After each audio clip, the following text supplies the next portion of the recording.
I will now start the meeting. Can I have apologies? I know Councillor Jordan will be, but he's a bit late. He's already said that. Yeah. Right. Any declarations of interest? From anybody? I have a declaration of interest. I have a personal interest. I would make a personal declaration. I'm a councillor on this council and also on Westmoreland Parish Council. I will remain in the chair, but I will take no part in the voting throughout that one item on number 5. Take no part in that at all. Okay. Minutes from the last meeting, which I forgot the date of it. It's okay. 21st, is it? The 21st of January. Can I have a proposal? First, has everybody read them? Yes. Can I have a proposer, please? Councillor Fernandez, and a seconder. Yeah, oh, my mind's not with it. Sorry, Councillor Fernandez. Sorry. Are we all agreed with it? Yes. Fine. Okay. Forward planning. Who's going to deal with forward planning? Mr. Clark? Or is it just a note? It's just a note. There isn't that much on it. The remainder of the yes, Mr. Councillor Byrne. Yes, I was just going to say there's nothing beyond today's meeting. I guess that we go over into the next session after that. Yeah. Okay. All right.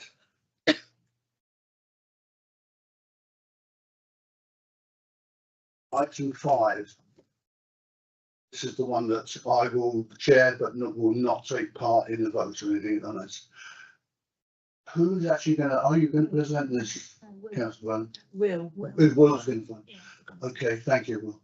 Yes, so this is a SIL funding application that concerns the development and accessibility features to Maidabrook Country Park. The project itself would use our SIL funding, which is Community Infrastructure Levy, to purchase capital items and development of pathways and an accessible car park for this park. The key things the members should note for this application is that the park is outside of our Taunton Town Council boundary and within the boundary of Westmoreland Parish Council. Members should also note that Westmoreland Parish Council will have their own community infrastructure levy funding to the tune of £282,612.03 that they've retained from previous years. Members should also note that the now stated development that is within our parish border, as mentioned in Appendix A, was not SIL liable and is therefore not contributed to our own SIL budget. The application itself is for £84,580 of Taunton Town Council SIL. It is our own SIL policy states that SIL funding can be used for the provision, improvement, replacement, operational maintenance of infrastructure or anything else which stresses the demands that development places on an area.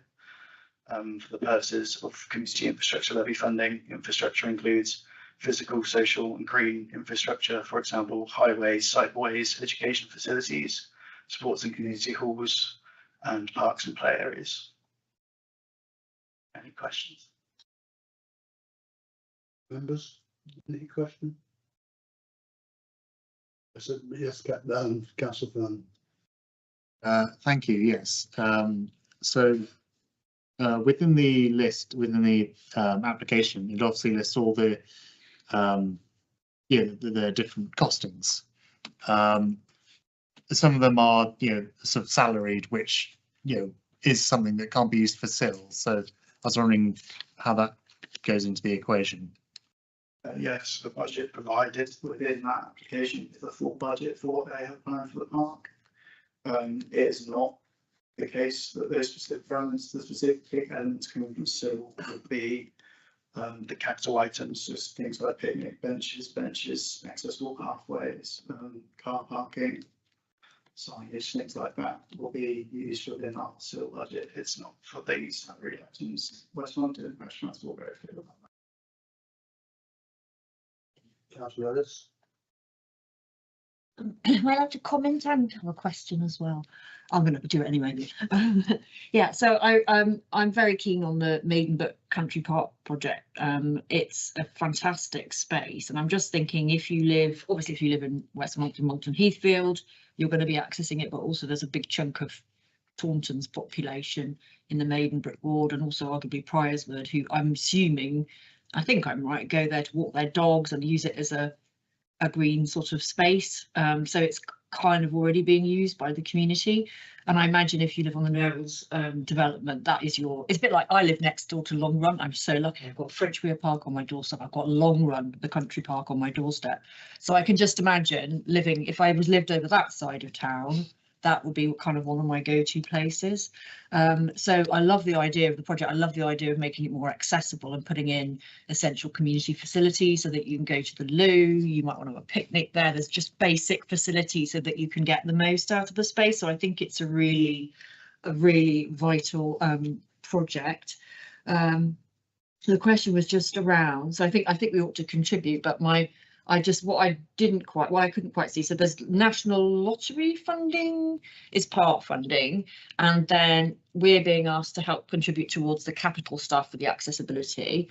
And then it says there's matched, it doesn't say who from, but there's match funding of 12,000. Is that from West Monkton? From Persimmon and another developer, I think. But we've already spent quite a lot of money from West Monkton Parish Council. I also want to make the point, if I may. Can I just stop you there? You should have really spoken at the beginning. I'm sorry about that. In view of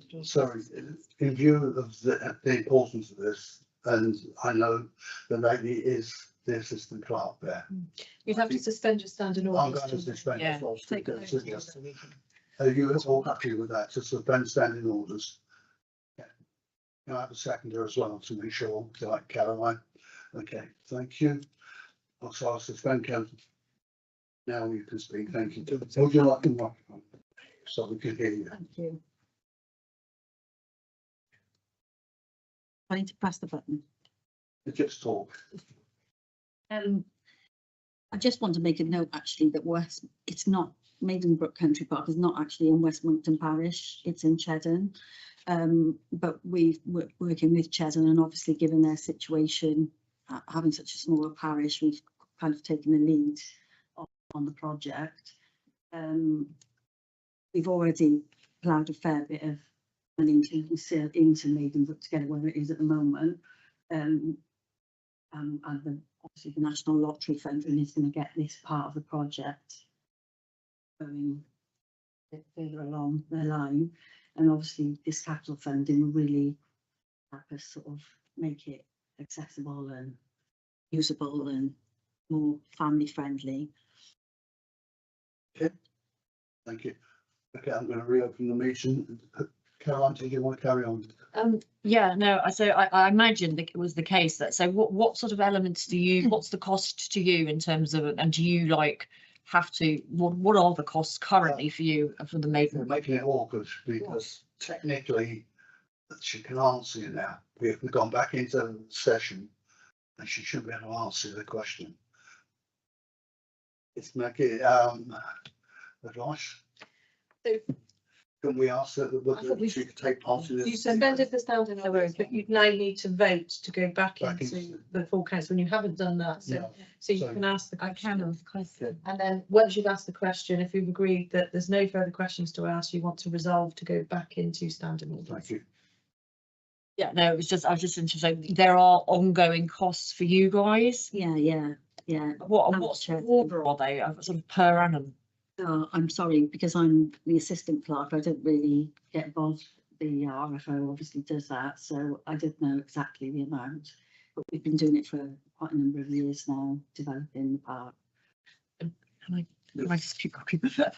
So are there any other organisations? So you've got some developers are putting some money in, and you obviously hope that we can help contribute, but are there any other potential organisations, that be they private, be they public, that you think might also be able to help, especially because we don't, if we weren't able to put in the exact amount you're asking for example, are there other options of people that could contribute that you're pursuing? we've been applying to like a number of funders and unfortunately haven't been successful. However, we're not, you know, if you're not able to allocate the whole amount, we're happy for a donation towards that, you know. As Clark actually asked me to pass on. Well, the deputy clerk is with us. Is there anybody else who would like us to ask any questions before we go back? That's just standing orders. Anybody else wants to ask? No, thank you very much. Sorry about that. Okay. We need to vote to go back into that.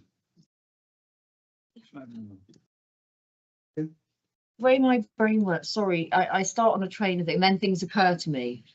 Do you mind if I just go again? So you've got this great sort of open space, and there'll be like an events area. So is it like the idea that it's free to, is it a bit like our parks where, say I want to have a picnic with a whole bunch of homeowners and it's all very informal and we're not sticking anything in the ground, we can just go, I don't really have to inform anybody, sometimes I do, but I can just go and use it and it's free. But is it like, but if we were like wanting to put up like a gazebo and have something advertised quite formally, then we'd have to sort of, I would be asking for an event permit, whatever. Is it a bit like that at Maidenbrook? So people could rock up.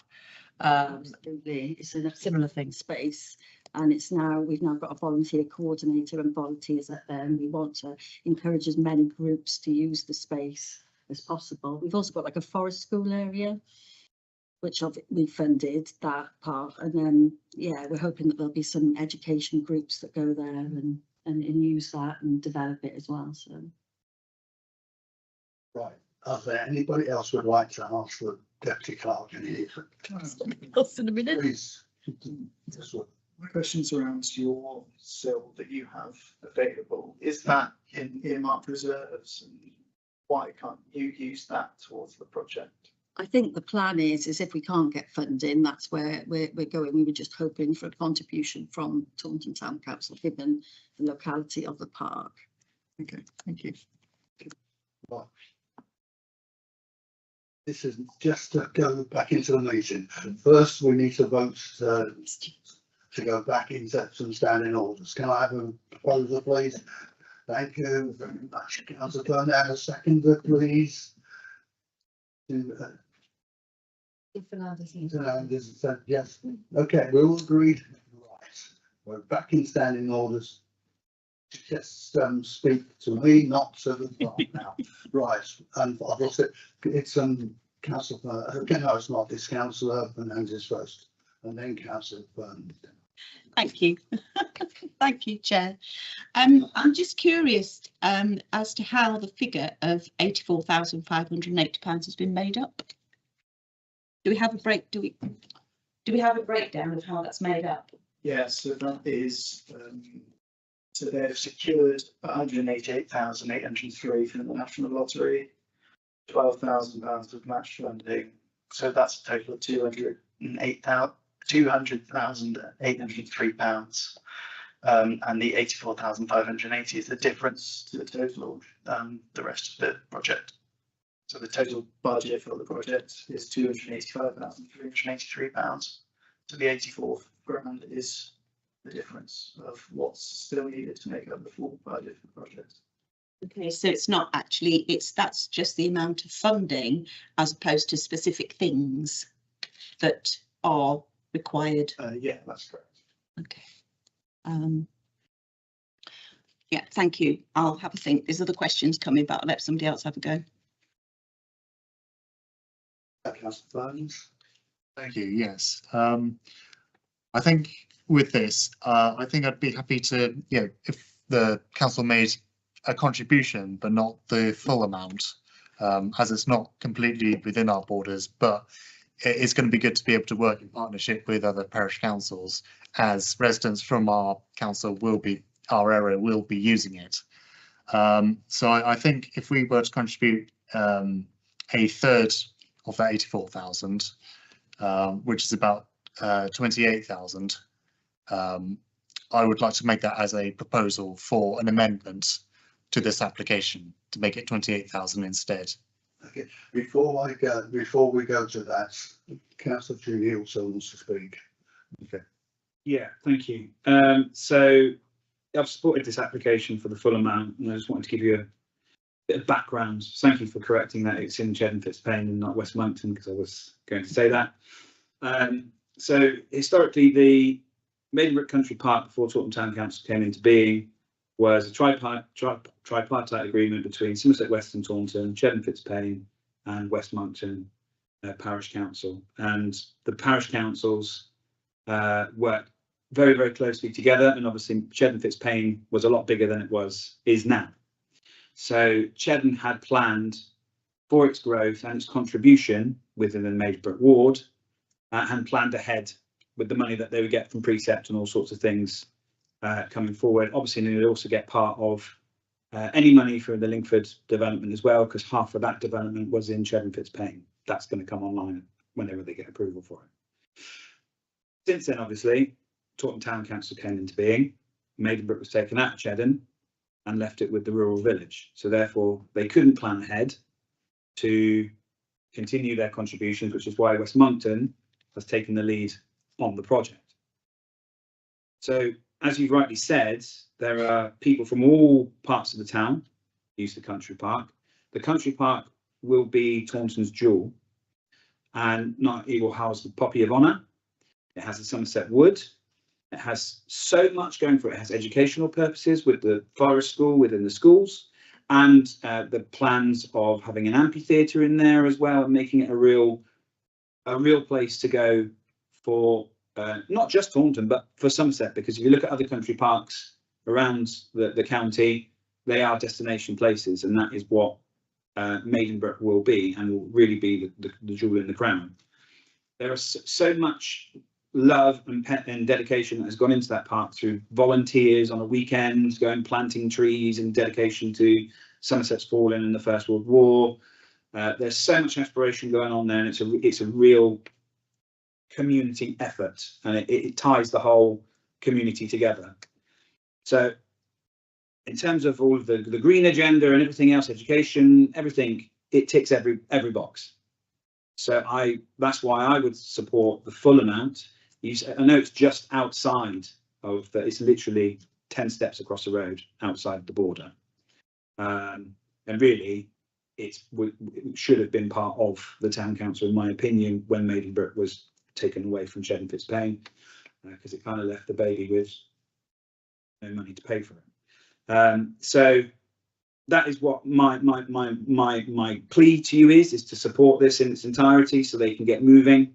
I understand West Monkton obviously have other things going on in terms of pitch allocations and all sorts of things which they're using money for at the moment, because there's a shortage in youth sport provision and pitches and other sports. I think it's rugby and cricket that you're dealing with.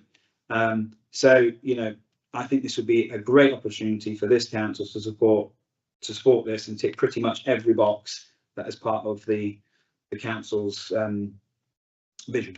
Thank you. Councillor Garside. I was just going to say, I find it very difficult to explain this amount of money being spent to my residents in Wilton and Sherford. It seems like a lot of money. It's unlikely that they would use it very much. They might go once for a visit. It's for us, it's quite a distance out of town. We'd have to drive there. And we'd have to have a big purpose in going there. I understand that it's a great development. I think it's wonderful, but I wouldn't like to have to explain to the residents in Wilton and Sherford that we're spending their money on this park. Sorry. Councillor Fernandez. Thank you, Chair. And I agree. I think it is. It's a very good project, and it's a fantastic park. But in common with Councillor Garside, my residents in Manor and Tangier, which is out Musgrove way, probably wouldn't go as far out as Maidenbrook. I think that we should support some of it. I can't see as, for me, as not supporting all of it. And also we've got a lot of issues within our town council. We've got Manor and Tangier, we've got playgrounds that desperately need upgrading. We've got Comitrowick, Orchard Grove that's been left, they've play parks, they haven't got any. Most of the SIL funding, a lot of SIL funding is going to go towards those. So we've got lots of things that we've inherited as a town council that's desperately in need of SIL funding. And 84,000 is a lot of money to put towards one park. I'm not saying that, you know, we shouldn't support it. I think we should, but not for the amount that's being asked for. Thank you. Councillor Redmond. Yeah, I mean, I think we've got to also remember this. There's been partnership working between us and West Monkton in terms of the delivery of the events for last year, and I think that will grow. Hopefully that will grow, because it is a brilliant place to have community events, and there's certain places that will be the best venue for it. So I hope that that continues, and I can see it being quite widely used. I run a home education group, so I'm thinking, oh, you know, we could it'd be quite nice to have like an annual not back to school picnic. I quite fancy going up there for that. It'd be quite cool, I think. So yeah,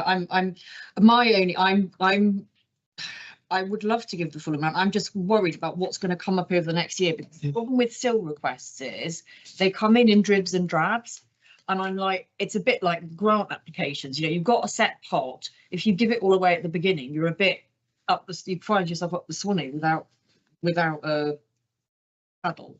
Is that the right thing about the creek? Without a paddle or a rowing boat. So I might be managed to go with the Ed proposal, but add on to that if it gets further along in the year and we're seeing what the demands on our SIL money are, then it might be a question of you guys coming back and say, you know, does that make sense? Yeah. A bit later on, if we because SIL money, you cannot let it just sit there, but you need oven ready schemes, you know, ready to rumble. This is the thing, we've got loads of things that we need to address in terms of infrastructure, and so I'm not sure that we know what the other demands on that budget are going to be over the next 6-9 months. So my inclination would be to go with something like Ed is proposing for now, with the proviso that a bit further down the line, if we find we've got another, I don't know, 30 grand, 20 grand, then we might want to have another conversation and have another paper come in. Is that totally out of order, or does that make sense? And that allows for you know, if there's literally, if West Monkton like, no, look, we've had to, you know, spend all of this on sports pitches. I mean, my son, when he comes home from uni, he goes to play football up somewhere around there. I'm assuming that's your pitch. I don't know whose pitches though. I think they're your pitches. So we get a lot of use out of them as well. So I'd like you to feel that you could, even if we don't give the full amount, that you could come back once we know how the land lieth. And there's a question coming now, which is our SIL pot. Do we have like a running tally of what we've taken out? Because there is also this issue of, you know, we might take the bridge Goodland Gardens Bridge out of it. I just would love a sense of what the running tally is. We don't have one currently, but I can certainly track back and definitely make one to make sure that we know exactly where our SIL money's going. To my knowledge, I don't think we have. Got something. We have a record of all the applications, but it's just they're not in an Excel spreadsheet or anything. We have a record. We've allocated 14,000 already, and we've got an application for the SIDS here. And I believe that we decided that for Goodland Gardens Bridge, we would use the SIL money. Going to do that, which would virtually deplete the SIL money. Yes, councillor. So would it be so if we went for now with Ed's proposal, would we be okay in terms of the budget? That wouldn't completely mess everything up, would it? Money in capital projects that could be spent towards the Goodland Gardens Bridge. Councillor Fern, I'm just going to bring you in. Councillor Toots has just arrived. You can ask questions, Yeah, but you will not be allowed to vote. Never know that, so, yeah. Councillor Fern. Yes, I'm certainly agreeable with Councillor Ellis that if we have got money left, you know, another application we can look at it again. Would be happy to see, you know, happy to perhaps give some more if we can budget for it. Yeah, are you seconding my proposal or? I think I am. Okay, thank you.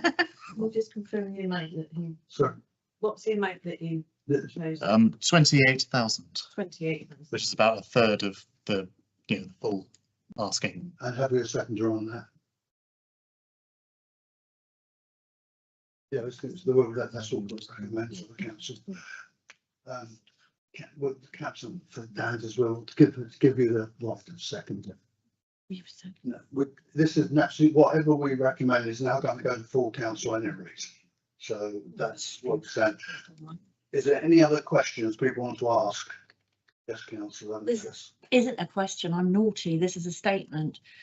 We've got a big town. We've got issues all across town. And I think at the end of the year, what we have to bear in mind is that sometimes we'll be doing stuff that mainly benefit one chunk of it. I don't have a problem with that, as long as at the end of the year we can look across and think the issues that confront people in Manor and Tangier, in Wilton and Sherford, in Staple Grove, in Maidenbrook, in Oakbridge, in wherever, Coney's Row, that we have not left anybody out. You know, we're here representing our own wards, but equally, you know, as town councillors, you want to look after the whole town, and you want to make sure that you tackle issues that especially matter in particular areas. So I've got no problem with saying, right, we're going to give this chunk of money now, and that will mainly benefit, you know, this population, that population. At the end of the year, what we cannot have is parts of Taunton feeling left out, overlooked. We can't have that. So it's a difficult juggling act, but I feel very comfortable with us, absolutely comfortable with us supporting this project, because I think it will benefit the whole of Taunton, not just the people who live nearby. Can we have we're having a vote, but I'd like to know exactly what you're voting for, so you'll understand. Well, I'm not in the vote, you lot are. Councillor Fern. So the proposal, which was seconded, was to donate 28,000 of our SIL money towards the Maidenbrook Park project. Okay. Can we have a vote on that? Sorry. So Your proposal was to recommend a donation of 28,000. Yes, to full council. Next week. Can we have a vote on that, please? We have 3, 4. Anybody against or abstaining? Thank you. One abstention, and is that an abstention or it's an abstention? No, I was looking for. And I like it recorded that I didn't take part in the vote at all. Thank you very much, ladies and gentlemen. May I ask just a Yeah. question? Just after that, no, I totally agree with Caroline's statement. But just obviously you mentioned that we're going to be depleting our SIL money to pay for the bridge. So therefore no other areas will get to apply for funding, is that right? That was what. Because that doesn't benefit Sorry, the whole that town. that was where council agreed the money could potentially come from, but that project hasn't been agreed yet. But in essence, in theory, they could, after that is approved, there will be no more SIL money available if it comes from the SIL money pot. We will get more SIL money at the end of March that we're due, but there's also capital projects funding money. Councillor Fern. No, for Dan, sorry, my apologies. No, I was just going to say the same thing as Gail. We've not actually agreed. It's been agreed in principle about Goodlands Gardens Bridge, but it's not. There's no firm agreement been made on that. And I think if it is agreed, there'll be other sources of funding that will be sought to fund that. It's not just going to be SIL funding. That SIL funding is going to be needed to fund other things that's going on in our parish, not just the Goodlands Gardens Bridge. Okay. Can we go ahead? Right.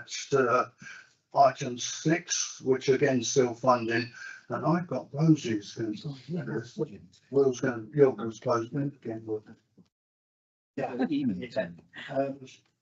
So yeah, this is a SIL report and application to purchase of 3 speed indication devices, also known as SIDs, that will be used in a potential 18 locations in around Taunton. This is for members to consider the application for £7,158.35 of SIL money towards the project. yeah, they play a vital role in terms of improving road safety, raise awareness of speed limits, etc. So it will help to make the town safer. And yeah, so they can be used in a wide area of Taunton. It's good for infrastructure. And yeah, I won't go through the how our SIL can be spent. So I went through that in the previous one. So any questions? Okay. Councillor Ellis first, please. Hello, I thought we'd already agreed to buy the 3 extra ones, but so it's been decided that it's best to take that money out of SIL. Is that the score? I believe so. So this is to use this money for that expenditure. Yeah, and it's the case as well with these things that you can't just stick them anywhere. You've got to have a sort of post or whatever that can take it and la. So, but is there a list of the 18 locations? I mean, obviously we're not deciding that now. That's a kind of operational thing informed by community feedback. But is there a list anywhere of these 8? Yes, so the 18 locations that are in the SIL report, which is attached. With regards to the post. So City Council initially said it couldn't go on to the lampposts, but then have since withdrawn that as confirmed by the Traffic Management Department. That's City Council. Each SID must be no more than 1 metre squared and must not weigh more than 20 kilos. So it might not be that it might be that we might not have to install posts on all 18 locations. But further clarity is being sought on that matter. Councillor Fernandez? It's No, you got the answer. Jesse? Thank you, Chair. Just I've no objection to it, but just for clarity, I remember Somerset County Council, their policy at one point was to not put these in because actually they encourage speeding. People actually saw them as sort of, you know, you saw the face and light up with the angry face, and they found that there was no real benefit to installing them. So I just wondered, has that changed, and what are we doing with the data with the current set? So I've not seen the raw data, but feedback that I've heard is that they've had the opposite effect to what you're suggesting, that they have reduced speeding. And have made areas safer from areas, but I've not seen the raw data to confirm that. Can you use the feedback from? Are just within the council. I can't quite remember who's been giving me that feedback, unfortunately. Councillor Sorry, Chair, apologies for being late. Obviously, I didn't realise when we bought the initial set that you needed 2 lampposts because I wanted them put up in Cannon Street, but we aren't allowed to put them up there because there's only 1 lamppost in the road, which seems slightly unfortunate. And the other thing was the residents there just wanted to build evidence that people were over the 30 mile speed limit, but I was told that actually we were going to be in they wouldn't get up to enough speeds to lead to enforcement, and I didn't realise we were looking to catch people so we could tell the police and enforce the thing. We just wanted it as evidence building to show people were doing 36, 40. Not 15% above. So after all of that, if there is a potential to get different variants of them, so we can put them up in different types of environment, different types of SID, I would appreciate that, but I understand that they need to go on lampposts at the moment. Councillor Fernandez? You want to just let Jeff come back on that? Oh, sorry, Jack. Just to respond to the SIDs are currently set up, so if people are over a certain speed, past the speed limit, then there's no image, there's nothing. This is to prevent people from seeing how fast they can go. We are receiving the data back. We did have some issues initially with actually retrieving that data from the SIDs. Now we are starting to collect that. What we're also having to factor in, which we didn't quite anticipate over the winter months, was the batteries are being drained much quicker than first anticipated, and that's because of the cold. So we're having to replace and recharge the batteries more frequently, and so that's ensuring that our data is consistent. So we can actually then see what speeds people are doing but across the locations where the SIDS currently are.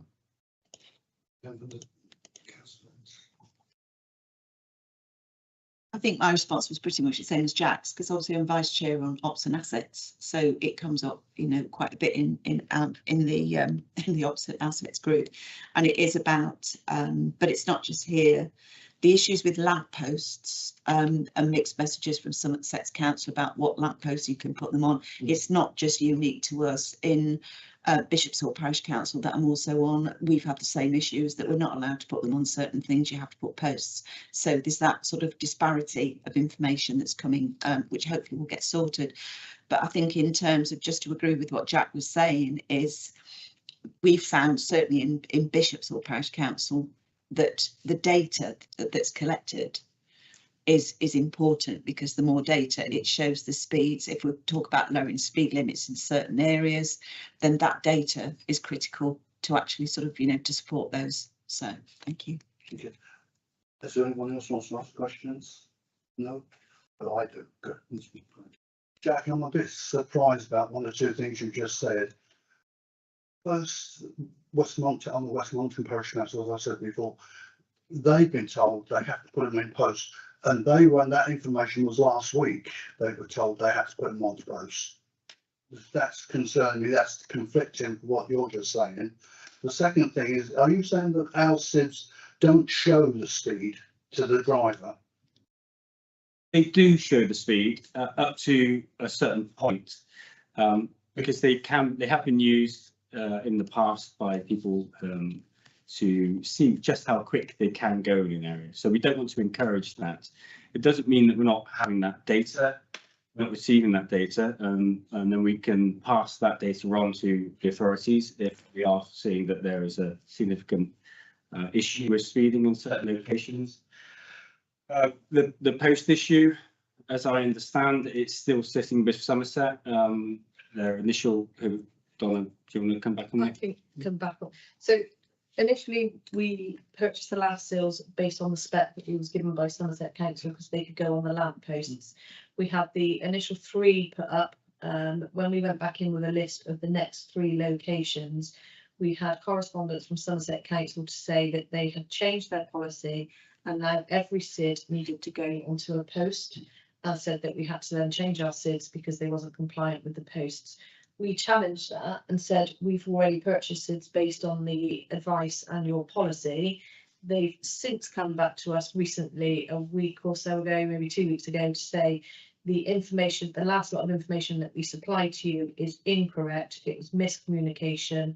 They can go on a lamp post. You do not have to install a single post for it. The other thing which is also concerning me, I'm not saying give the information to every councillor, but the councillor, the ward that they're actually in, I think the local councillor there should have a copy of the information they're getting, because there's a lot of useful information. And we were surprised in one, again, as I said, it's West Monkton, a road we thought would probably be hitting 40 to 50, we have people going 60 to 70. And then we could go back to the police, and secondly to the council, and say, come to the Somerset Council, can we do something about this for speeding? That's what we thought. I was under the impression that's what they were going to be used for. Did the police get in the information on, or do you just find it here? I can't recall the exact percentage, but they're for the police to make any any attention to a certain area, certain road, then a certain percentage need to be speeding, and over a certain, it's something that is quite high, I believe, above the speed limit. But in the initial data we've received, there are the occasional quite shocking speeds that are being hit. So I would hope that passing that on to the police may make a difference, but we will require the councillors' help for that. Are there any other questions anybody else needs to ask? Right. This is to recommend to full council for the use of £7,158.35 of civil funding for the purchase of 3 new speed indicating devices. Can I have a proposer, please? Councillor Twin, a seconder, please. Councillor Ellis, are we all agreed? Yes, that's unanimous, thank you. Right. Fee charges from 2025 to 2026. Angela? Yes, it is. Yeah, it's me. Evening, councillors.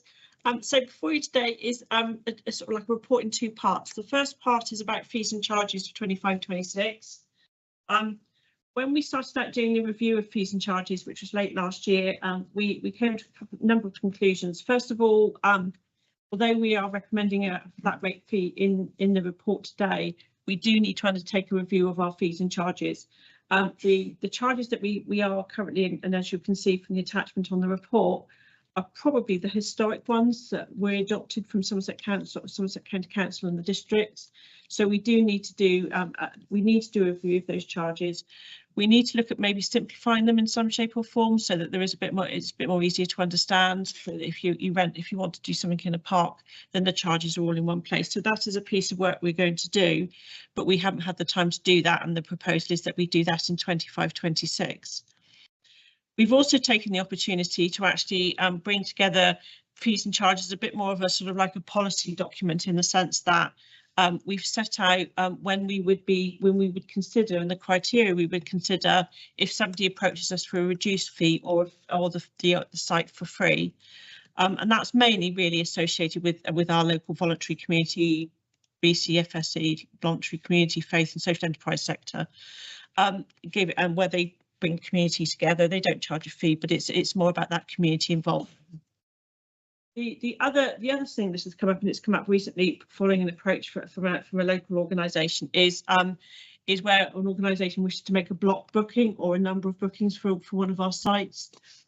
In particular, we had been approached by the Baseball Association, and they're looking to do something with Taunton Green. So they're looking at a more favourable rate for a larger amount of bookings.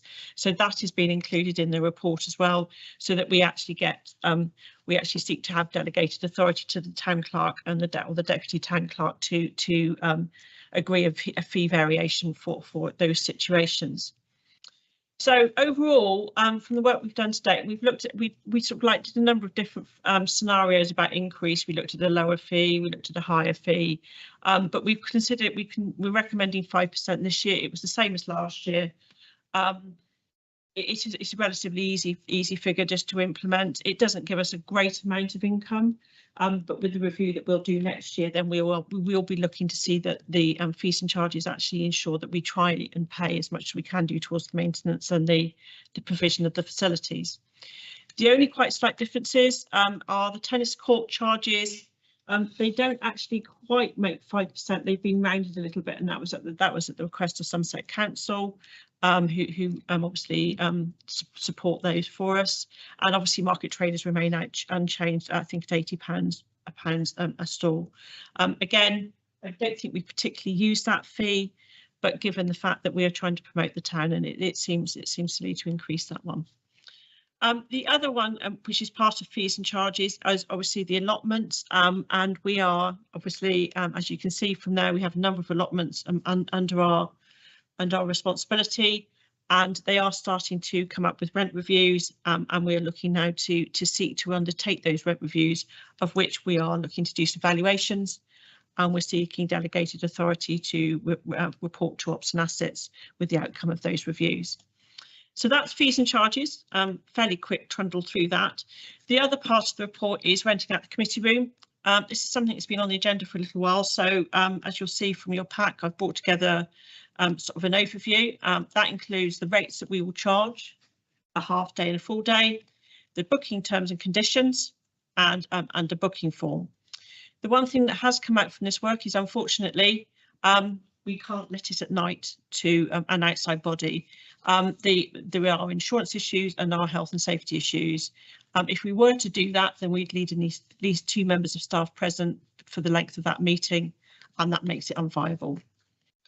We've also translated some of the discretionary considerations from fees and charges into this as well, so that it's quite clear that if somebody wants to rent the room and they're looking for a reduction or a free let, then we've got those covered as well. There are the opportunities if your good selves to agree tonight or recommend to agree to full council, then we will be looking to approach our partners, Somerset Council and other local partners, to see whether or not there is any interest there.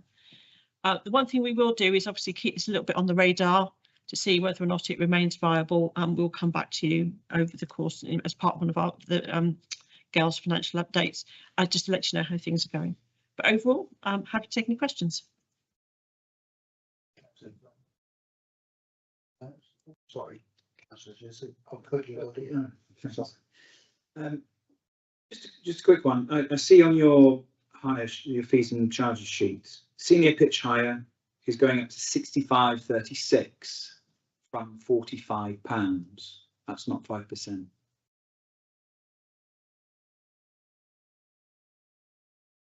Which one, sorry? Senior pitch hire, fees in the column there, says 65.36. We currently get charged £45 for hire. You may well get a discretionary rate then. I don't know, but that was the rate that they were the rates I were given, and that's been increased by 5%. So you may get a slightly different rate. I don't know if Jack knows. No, I'd have to look into that. I booked. I run a team on a Sunday, and I had to pre-book at the start of the season our veterans games at Taunton Green, and I paid £45 per pitch, and that's direct through the council's website. Obviously, have a second team that's in the Sunday League, which I understand they do block bookings with you, or they book on behalf of the clubs, and they're also charging £45. So that's a massive increase, and it is in that respect. Yes, I won't disagree with you. But I'm assuming that's through Lemon Booking. Is that correct? yeah, so you're through your website. I'll have to take a look at that to see if there's an issue. Yeah. So yeah, that unfortunately, Councillor, that wasn't what that with the information I was given would have given the rise to 65. No, I wouldn't have done 45. Yeah, we will look into it by all means and come back to you. Yes. Yeah, So so I'm a bit confused how the information isn't correct, because If I can just try and find my paperwork, I will tell you.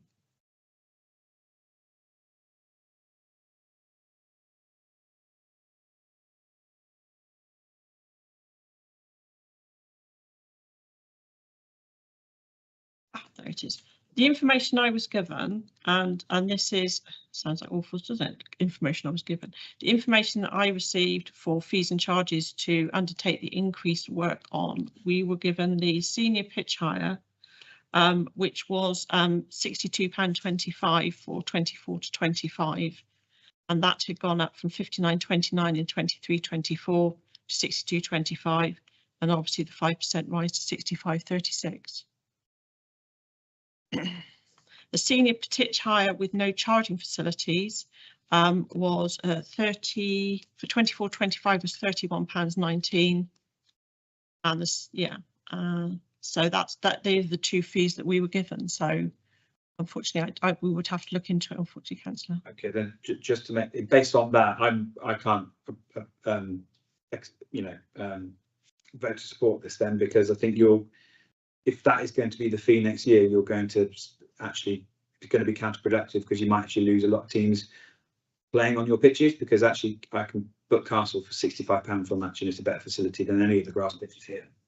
So, and that's a 50% increase for the grassroots clubs. I think that's just, everything goes up every year, referees fees, etc. You know, as I said many times in this room, we used to have 5 leagues running Saturday and Sunday. Now you're barely lucky if you have one. So I think you might shoot yourselves in the foot with actually, although you might save money because you don't have to maintain it as much. But yeah, I can't support that. That's a 50% increase. It will really harm clubs and all sorts of sports. Councillor Fernandez first.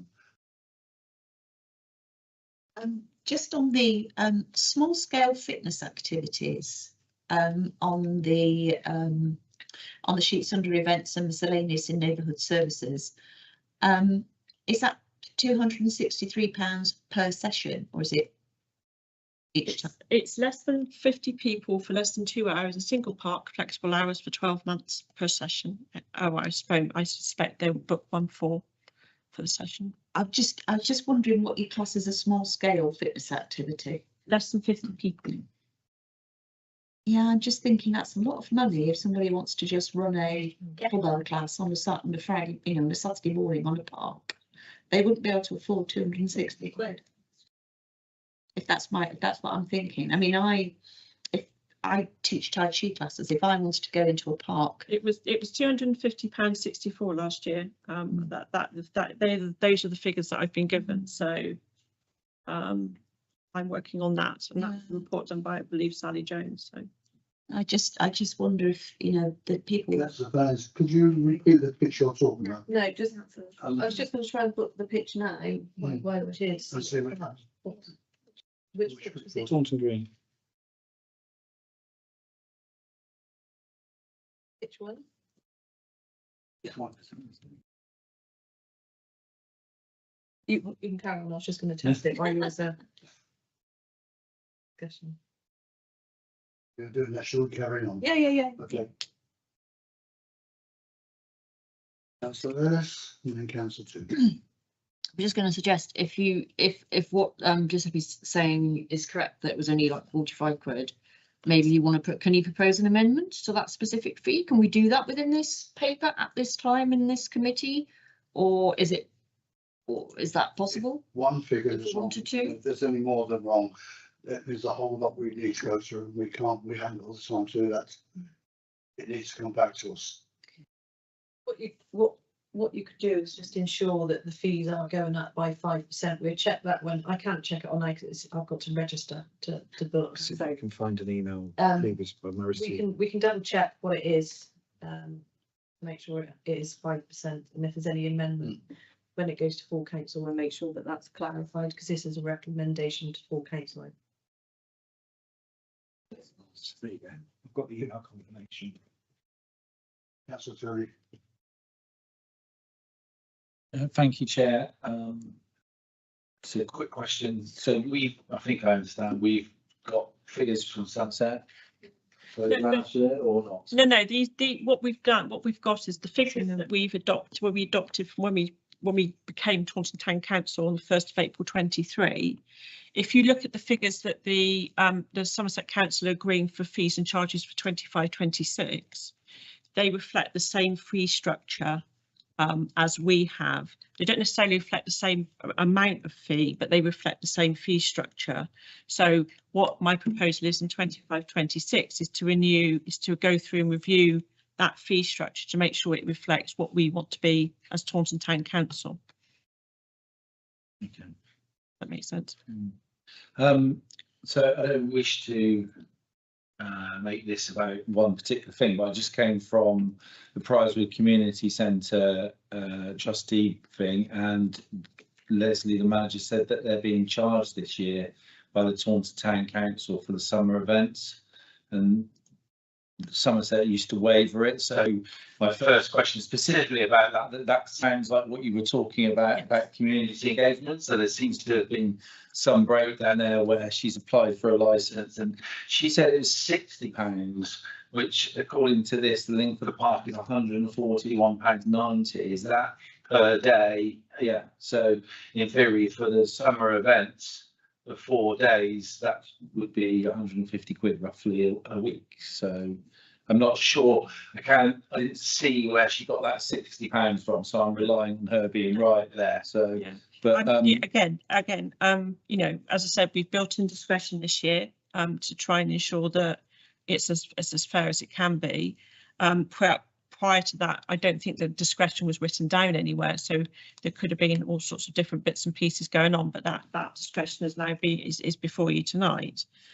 I don't know, unfortunately, I can only work on the figures in front of me. Yeah, so, Based sorry, on just to be the clear, so is discretion why it's 60, or are you No, no, saying no. it should be free if it's for No, bringing what community? I'm saying is that there might well have been discretion, but it was never written down anywhere up in prior. So this year, last year, nobody's ever said, oh, somebody might have said, yeah, that's fine. We'll give prize for community Yeah. centre the month, get that for free.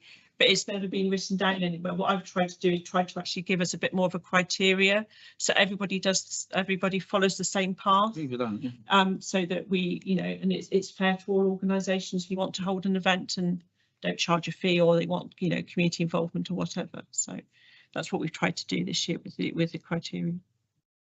Councillor Rush.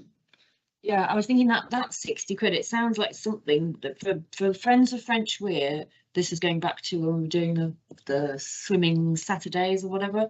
I think they got 50 quid a permit. They applied to Craig, this was back in the day, for like a permit, and that would cover us for any event. So they said what we wanted to do, risk assessment, blah, blah, blah, blah, blah. And for that whole batch, it was like 50 quid. It was, but it was for a sort of a permitty thing.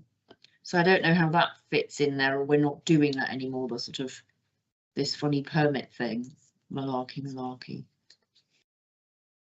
Are there any other questions? No. The clerk's just second was. I'm concerned that if the figures are not more than 5%, which we're asking for, then the figures we can't agree to that. Are you saying that we will have the revised figures before it goes to full council?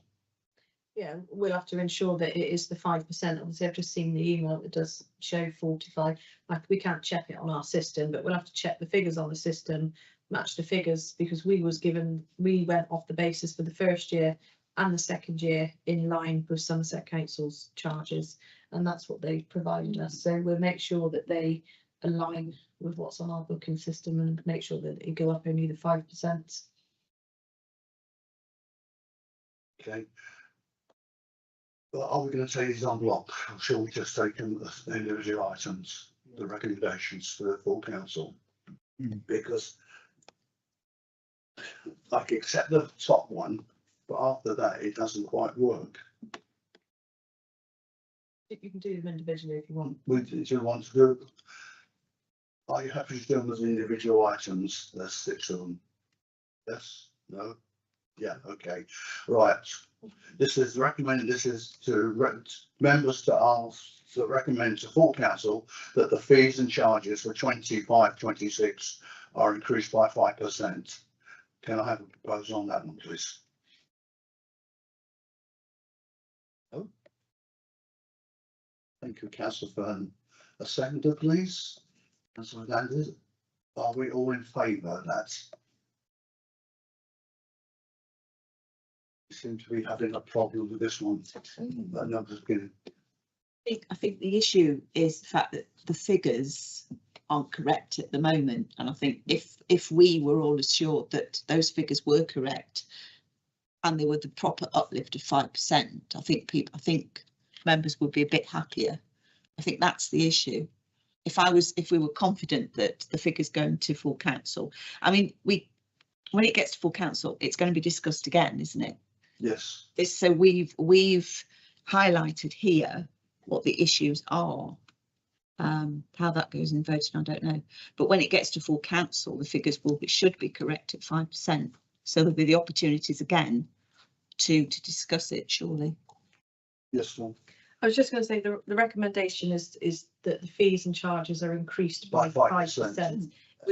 We're not doing each specific one. So as long as we go back and make sure that the information is correct, the 5%, what you're saying is you agree to a 5% increase on all of the charges, fees and charges across the board. We will double check the figures that's in place. As long as we have it at 5%, if by any reason our officers found to put them at 5%, we can challenge our full council. We can show the current, sorry, we can show the current on the proposal and the uplift. Only update, yeah. Yeah, that's right. Are we happy with that? Okay, can we have that? Yes, councillor. Well, I think we may be happy on a clarification, but you're also asking us to approve the 5% in general. Yes. So we can decide not to vote for the 5%, right, Chair? Yes. Right, can we start again? Can I propose that we recommend to full council 5%? That's a firm. Can I have a seconder on that, please? Thank you, councillor Fernandez. Any, can we vote on it? That's going to be interesting. Okay, can I just clarify? It was 5% last year, wasn't it? yes, So it's the same as last year. It's the same uplift as last year. There's no change. no change. Thank you. It's just the figures are wrong. Sorry. Can I also clarify that the money, the 5% is the money that you've got as your money coming into your budget. So it's what we budgeted for to come in for your run a balanced budget as well. The budget is at 5%, not the figures we've been told. 5%. That may be the case, but I don't think you can assume members on this committee will just because the budget's come first. You're making the assumption, aren't you, that the members of this committee will support an endure thing based on the budget? Is that right? So there's no, if we're going to have to vote as come here this evening as a committee, and you're going to say, well, you've agreed it in the budget, so this is what this is like we'll have to go back and change the budget if we don't agree this. No, Sorry, I might be confused. it's just to note that obviously it was within your budget figures as well. So if it isn't the 5%, then there might be a deficit within the budget that would have to be filled elsewhere. It's just for your knowledge.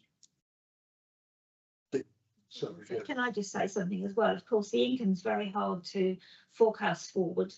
So the amount in the budget would have been based on this year plus 5%. That's the only way we can do it because we don't have enough historic data to do it any other way. Councillor Fine. I think going forward, I think officers should kind of try and work on the assumption of no increases. And if they do, working the assumption of no increases, and if there need to be an increase in the recommendation, then they can put that forward. But try and work on no increases until it's necessary. The amount of income in the budget from the parks is very small in comparison. Actually, what we hope to do is increase our income from sources. I agree with what you're saying. I totally agree with you. The figures, we should have the actual figures, the correct figures, and we haven't got them. 5%, it does make a difference. And if it's anything, as the Vice Chair said, it's much more, then the figures are totally out of cards. And we have to explain that to full council. Yeah, I don't want to cause any more, but if we put in the budget that it's 5%, then why are we even worrying about things? Why are we discussing it here when if we don't agree with the 5% here, we have a problem with the budget, right? We have a budget deficit. If this panel, well, I suppose it has to go to full council so that they could disagree with the recommendations, I suppose. But to me, we've got a choice here, or we can we can say we don't agree with the 5% as this committee, but that presents a bigger problem, right? Yeah, or for the budget overall. But I don't want to, just. I think we've got two problems. We've got one of the figures and one with percentage, and it's the figures that are causing the problem. Yeah, I think, maybe, but I do agree. Football teams, sports teams should, there's lots of benefits with football teams and play for sport, you know, not just the obvious. It's about getting together, fitness, health, blah, blah, blah, blah. So, but if 5%'s been agreed already, Chair, then I guess we better go with 5%. Yeah, I mean, there is this sort of get out clause here about the discretion. There may be occasions when an organisation approaches town council to make a block booking, blah, blah, blah, or series of bookings, and then there's delegated authority to tweak the fees. I just think it's so important. I'm just worried about, like, say in the Giuseppe instance, that it turns out the computer, despite the fact that he's only been charged 45 quid, suddenly decides it's this higher amount. And then it's all messed up. Presumably that sort of catch-all, I know it's not ideal to have it all based on discretion, but I suppose that's one sort of get-out clause. Yeah, I mean, I think I'm probably okay to vote for this but I mean, I just think it needs to be, we just need to be very, very careful that we're not mucking about community groups. Like, you know, why should the community centre be paying for any higher of anything, given their finances and the fact that they're laying on amazing community events? They just shouldn't be, you know, that's just silly. And ditto community sports teams. You know, we've got a blooming obesity crisis in this country. You know, you've even got groups now, people who don't know how to walk, as in they're new to walking, as in they hardly ever, you know, they literally hardly ever walk anywhere. I mean, it's just getting a bit ridiculous. So we need to encourage, we really do need to encourage this sport, you know, physical activity rather than create barriers to it. But I'm okay to support this for now. But I think maybe for next year, what we look at is sort of more, I don't know, I mean, there are not that many people who hire the parks, but if it's something that's very commercial, I want to see extra slapped on them to enable more, you know, discretion on the community side. Sorry, I'm going to ask that my vice chair. If it was 5% the increase to what you're doing, would you object to that? Your objection to them that is above 5%, aren't you? Objecting to. Based on this report and the numbers in this report, that's a 50% increase. Yeah, and that's why the problem lies.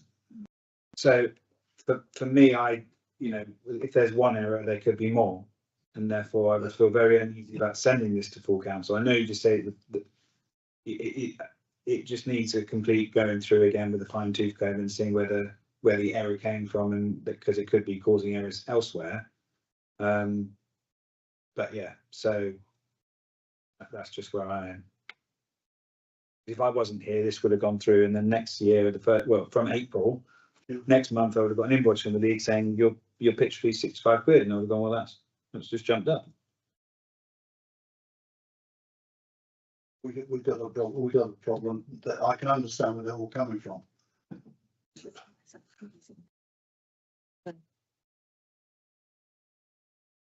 Can I ask financial officers to give us a recommendation? I don't know the way out of this. But you have put a proposal and a seconder on the table, so you do need to vote on that. Okay.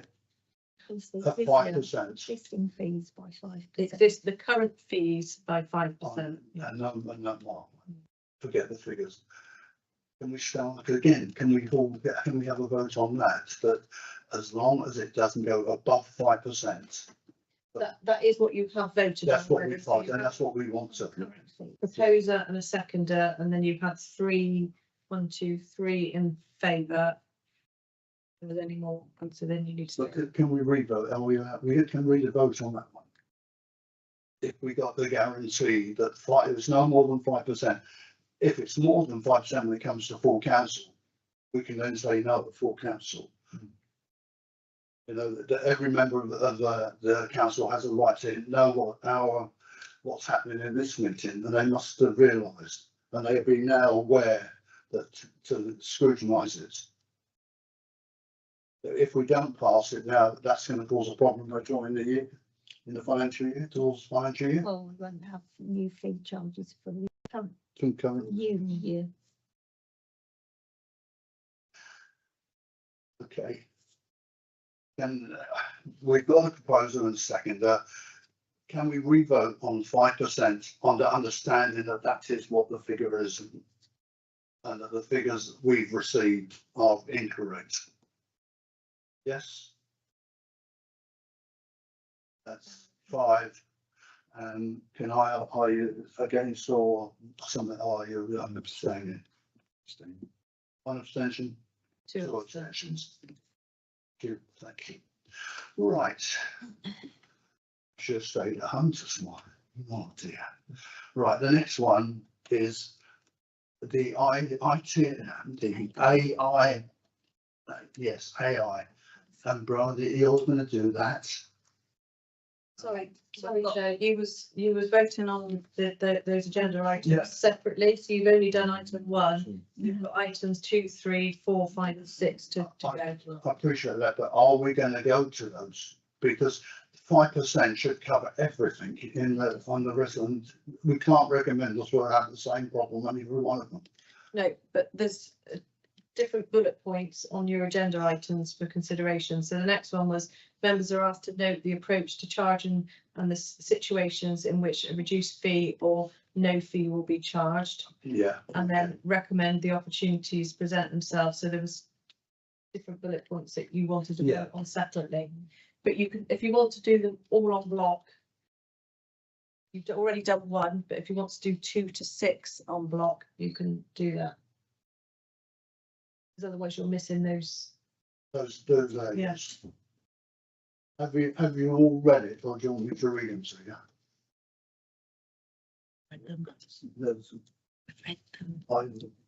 Should we go and vote on block on those? Can I have a proposed for those, please? Councillor Flohman, and a seconder? Councillor Ellis? Can we have a vote on it, please? That's unanimous. Thank you very much. Right. I think we will now go to you for AI. Thank you very much. I'm not going to go on in any great depth because artificial intelligence on a Monday evening, I don't want to lose anyone. Tuesday. Even that, you don't want me to talk to you about artificial intelligence, although it might do a better job than I will. So the policy that's been drafted is hopefully to keep us safe and legal whilst using some of our AI programs that we've got. So as you are aware, we use Decisions, which is an AI tool. We also use Copilot quite regularly in our general practices. So the policy that is written has taken into account an existing one from our IT provider. And it also has drawn on some that Apple produced for their employee handbook in 2022.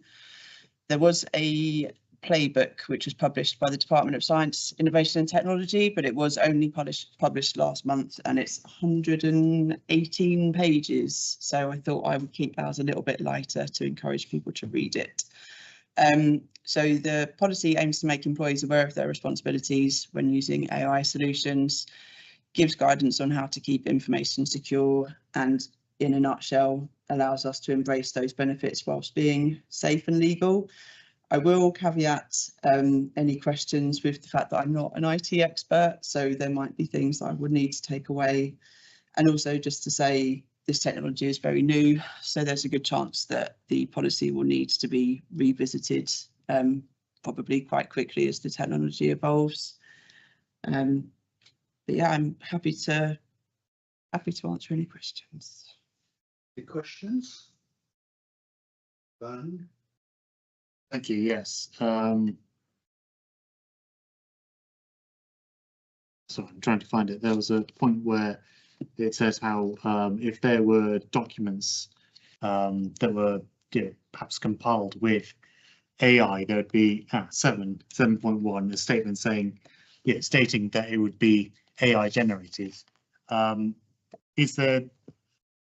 I know that they're used to create sort of like summaries of meetings and things like that. But can we have an assurance that reports themselves won't be AI generated? Because that, as we've seen tonight, even with human error, with the AI error, that would be even greater. Am I right to answer that one?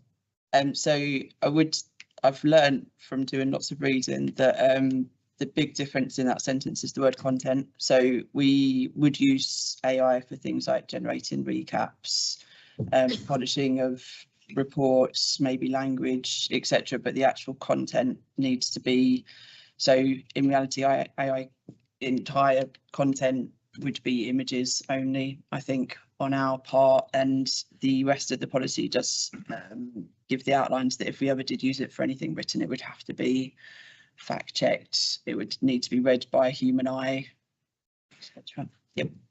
Yes, Councillor Brown. You said about using images. I don't think it's right that our council should use AI generated images, as that obviously infringes on, these AI tools can use copyrighted material to generate the images. I don't think that's right to, but it's effectively stealing from artists to publish their work.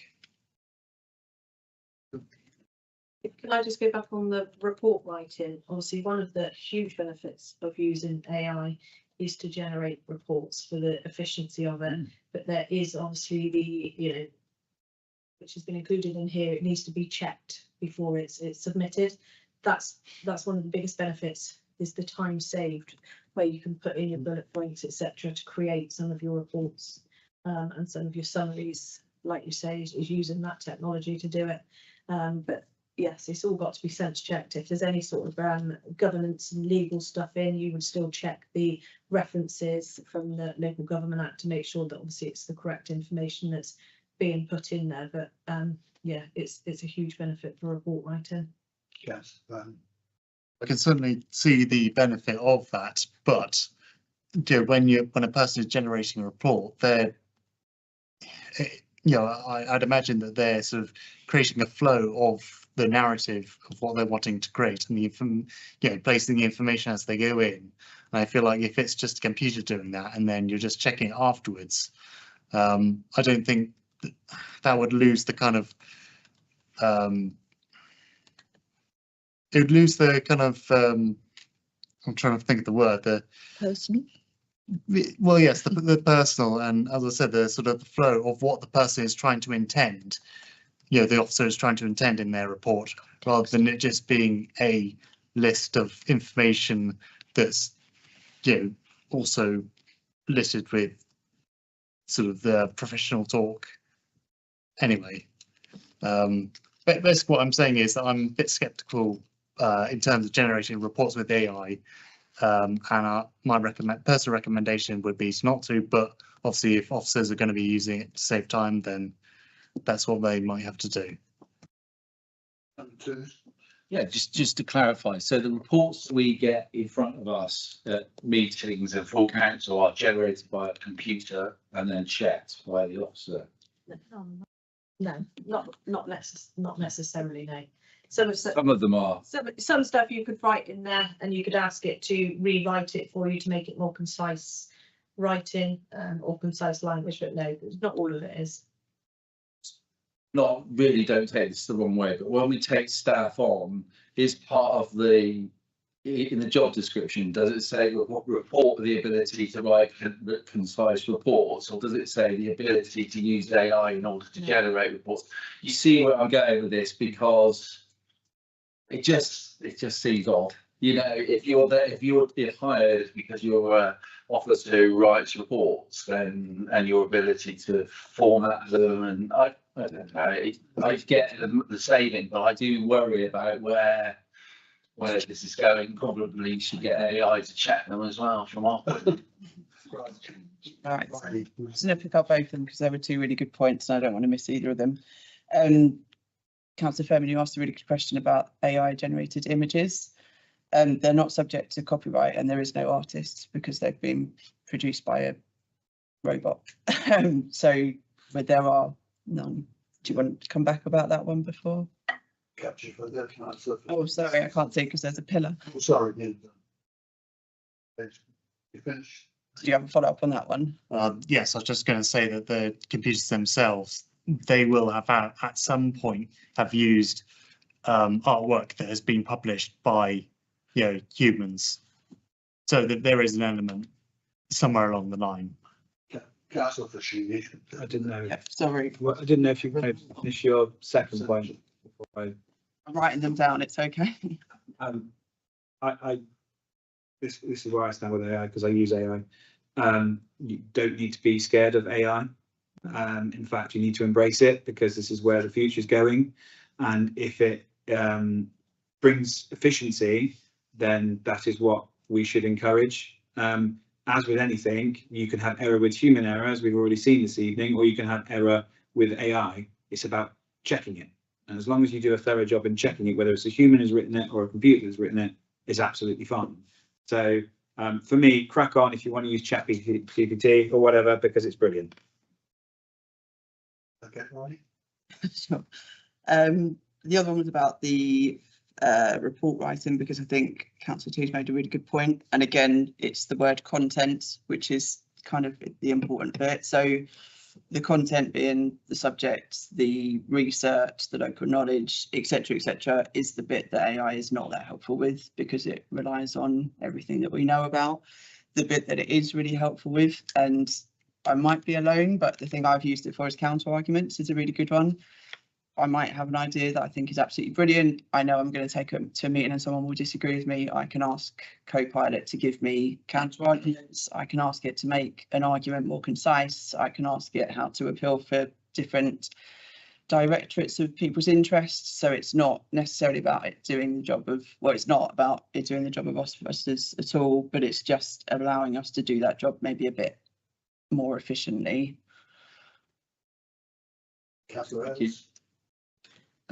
I've just been learning tonight how we are actually using AI, because I wasn't aware. It would be nice to have, if we're coming back to this discussion again, can we have an idiot's guide to how are we using AI currently in this council? So I've gathered so far that it's for report writing, and there's this thing called Copilot. That thing is coming up on my ancient PC, and I'm like, what the bleep is that? I have no interest whatsoever in that, but I'm quite intrigued. Just saying, decisions is a lot of this AI doesn't seem to be terribly intelligent, or either that or decisions is not here to sort of help councillors do much other than read reports if they could find them. I'm just like, what access do we have? Because there's not a lot of intelligence going on in this device. I can't do anything physically other than read stuff on here. So just to go back to your decision, you've got decisions. That's what your agenda is. So your agenda is done on decisions. And just to say one of the functions from it, so once you've got the agenda on here, you would then have your meeting. You would publish minutes. It would take the agenda items into your minutes, and then you would obviously edit it to it was resolved or it was considered, it was noted. It would also produce a meeting transcript, so which is something that we've used quite often. So we use it on most of our meetings. It provides you a transcript of the meetings, what the key bullet points was, and what any decisions was, and what any actions are taken. And you can access it all through on the decisions platform. So perhaps it might be a wise idea if we done some sort of AI training for members, because it is a fantastic tool if you're using it correctly. Right. Like I said, I'm definitely not claiming to be an expert, but I have done a lot of reading about it in preparation for this. I'm more than happy to do a real accessible, quick, easy course if anyone is interested. It does sound really scary. It sounds very dystopian, but it is really useful when used correctly. Without being rude, the younger ones around this table have complete knowledge. To me, when we had to be able to turn television over without getting up, and it is fine, and I agree with you. We need to know what we're doing, and we don't. Something else. Yes. The thing is, the things that we have access to in our daily lives, like Siri, do not answer me, Siri, are absolutely rubbish. They like half the time just don't work. And then ChatGPT, occasionally there'll be a little, I've tried that, and occasionally you'll get a little nugget of something faintly useful, but really it's not that great, is it? I'm just worried. The thing that I'm glad if we're not using it in like outward, anything that affects the public, but that's not coming into it. We're merely at the moment using it as an administrative tool to save time and sweat and tears. But on councillors, I'm not quite sure are seeing the benefit of that, because there's no, I'm not seeing anything on here that's I can't do anything with this thing other than read stuff if I'm lucky. Yes, please. Yeah, I'm more than happy to do a very easy whistle stop of it. Today I used it to format a spreadsheet which I think had 16 tabs across it, and it gave me a formula which did it in about 30 seconds. And if I'm not an expert at Excel either, but that easily would have taken me a few hours to have done it if it wasn't for that tool.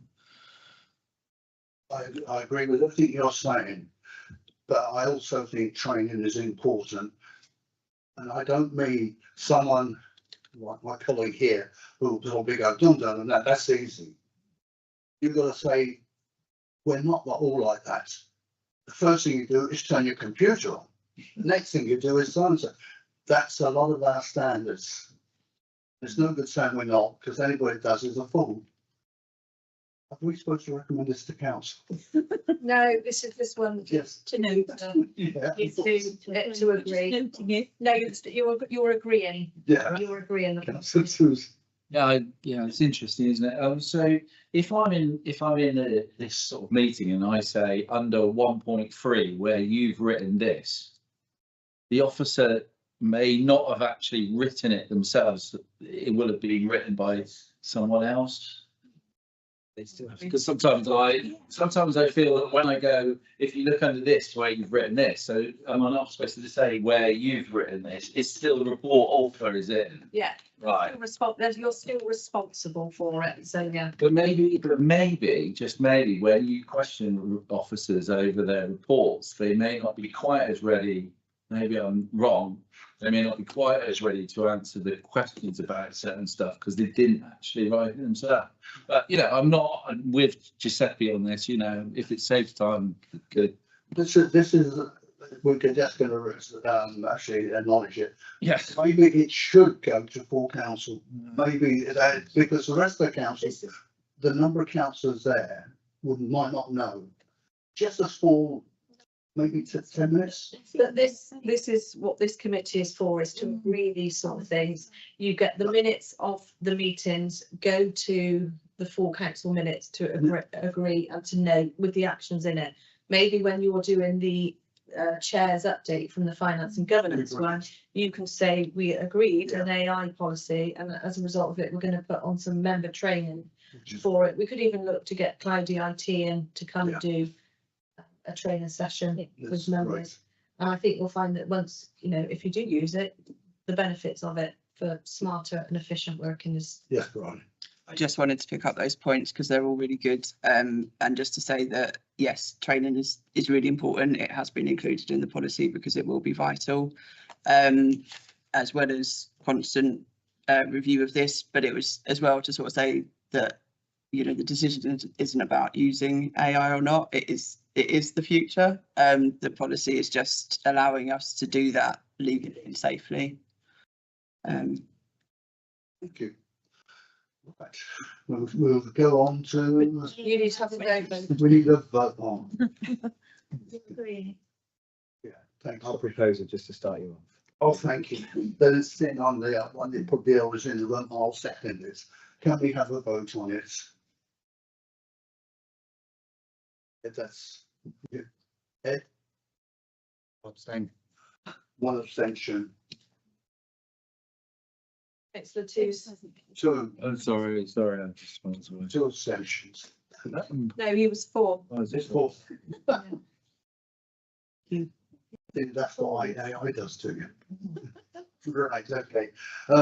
Meeting calendar for 25-26. I don't know who's supposed to be bringing this forward, but no name. I have to talk about it. So it's just the proposed meetings for the next municipal year for council. We've been through it and made some changes just to ensure that the budget meetings are captured in time, so they go to each of the committees in advance to setting the coming to finance and governance before full council as well. We have one meeting on the 17th of June of the Finance and Governance Committee, which really should be on the 20th of May because it should come for council agreement. Yes. End of year accounts. I think we can move that one over. Yes. It's in the same format. so Yes, yeah. As it was previously. Any questions on it? Would you like us to vote on that? Please, because you're voting to recommend it for Full council. Okay, can I have councillor Berners and seconder, please? Oh, councillor. No, we'll go to the top. Councillor Toon. We all in favour? Yes, that's unanimous. Right. So, number 10 is the consultation on local audit reform. In November, I brought a report to the committee that said that we were likely to exceed the 6.5 million income this year, which meant that would be year one of us going into a regime where we'd have to change our external audit regime.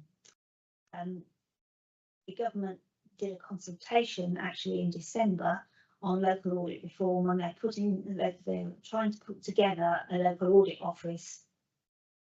And as part of that, they've also recommended that due to the fact that lots of audits haven't been signed off and there are lots of outstanding matters, that the threshold that was 6.5 million is now increased to 10.2 million.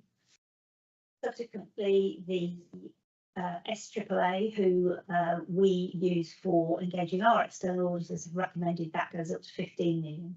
So at the moment, that consultation has closed and that's where we stand. So if that's agreed and it's got to go through normal legislative processes, then we will fall outside that regime and as a consequence stay under the AGAR reporting going forward, reducing the need for us to have annual revaluations of our assets, an annual valuation of our pension fund, and an external audit that could cost us in excess of £70,000.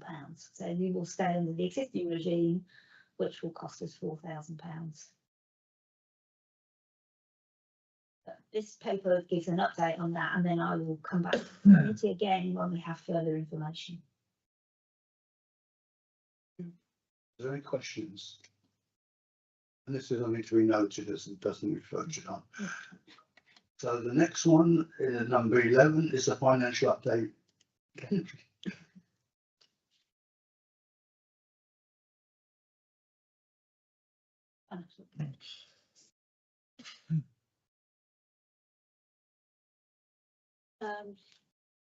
So this is the financial report for the last 2 months since our meeting in January.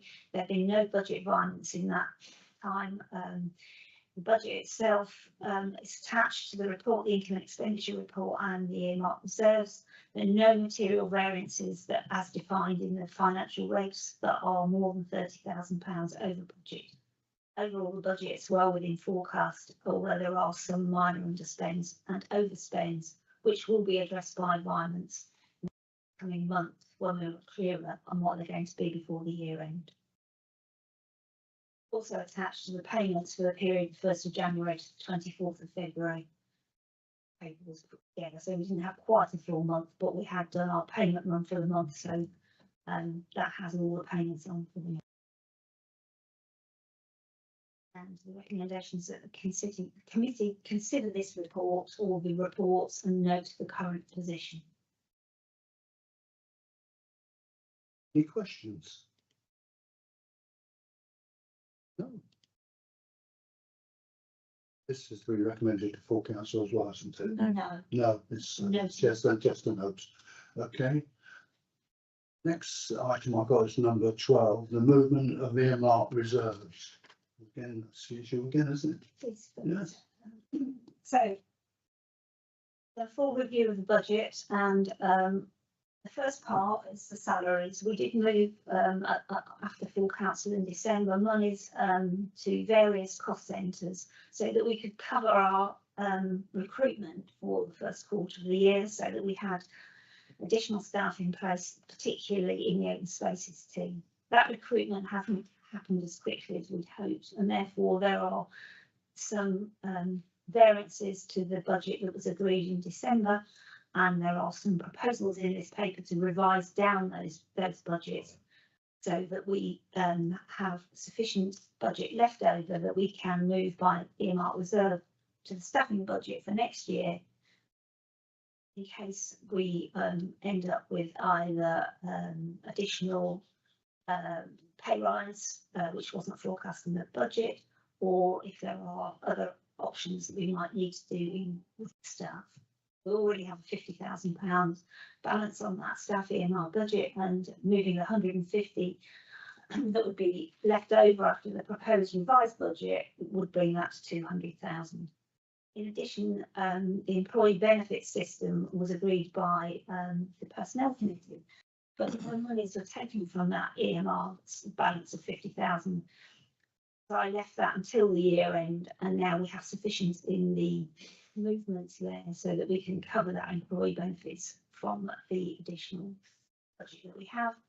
And in addition to that, we need to add a limit to the contract to temporary staff, 15,000, which is the cover up for agency staff that are used by the facilities team because they haven't sufficient staff. So that's the first part, and that's all about the staff budget, revising the budget and moving around some monies so that we have a reserve for future staff costs. And then the second part is the moving monies to earmark reserves for projects that are already underway or where we've identified that we won't be spending monies this year, but there are potential projects we want to spend those monies on. So there's a list there of movements that's all self-explanatory for earmark reserves. In total, those come to 1.124 million movements to earmark reserves, so that we'll be able to utilise that money in the financial year 25-26. Any remaining unspent budget after that will go back to the general reserve, which will enable us to meet our reserves policy, as we already precepted last year an additional £450,000 to cover the uplift in the general reserve. Suppose that these movements are recommended to full council. Okay, any questions? I'm sorry, Councillor. Thank you. It was just more for clarity in my own head. The ward members initiative Yes. Money. Yeah. That's for this financial year that we've got that money. So our applications have to be in by the end of this month. The monies would have to be spent by the end of this month, so it's unlikely that's going to happen. So therefore, that money can go into an earmark reserve for next year, and then we can withdraw that money. So here's a question. Yeah. If we don't manage to spend that money this financial year, Yeah. and however it's allocated next year, say it's the same, for instance, could we double up? Yeah, definitely. Any other questions? No? Right, the recommendation committed to consider the proposed to get me teeth in. Revise the budget for the staff spending as shown in the tables under 3.1 above, and make a movement of an earmark reserve as shown in 3.2 and 4.1 above. We need to vote on that first. Can I have a proposal, please? Councillor Ellis, can I have a seconder? Councillor Church, are we all agreed with that?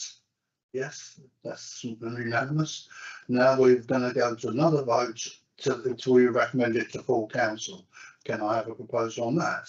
Councillor Ellis, can I have a seconder? We'll have the mayor, yes. Okay. Right. Are we all agreed on that? Yeah, that's unanimous. Thank you very much. Right, the last item is the prize world library service level agreement update. And again, I've got no one. Right, you're doing it. Oh, it doesn't say. So at the meeting on the 17th of December, this committee agreed that the service level agreement with Somerset Council in relation to the Prizewood Library would be increased to support increased operating hours. following that discussion and going back to Somerset Council, they've now decided that they won't be opening the library for extended hours until the 1st of April. So as a result of that, we paid them £3,500 this year.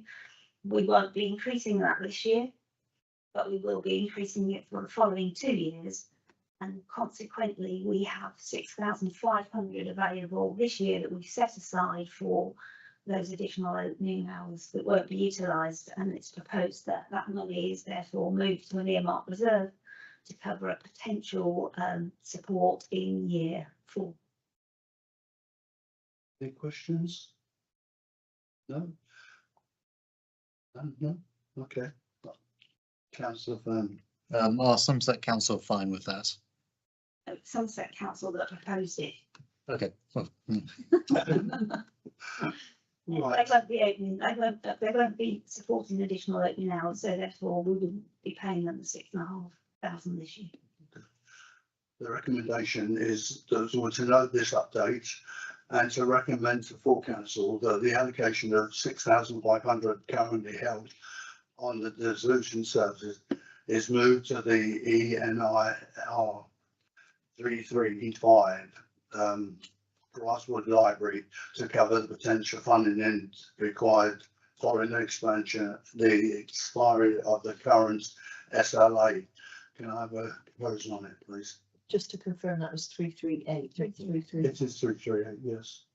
Didn't I not say 338? No, so 335. My apologies. Councillor Ellis, a second. I'll second it because I believe it. Okay. Can we have a vote on it, please? That's unanimous. Thank you, ladies and gentlemen. We finished. That's 4 to 8. It's not too bad. What's the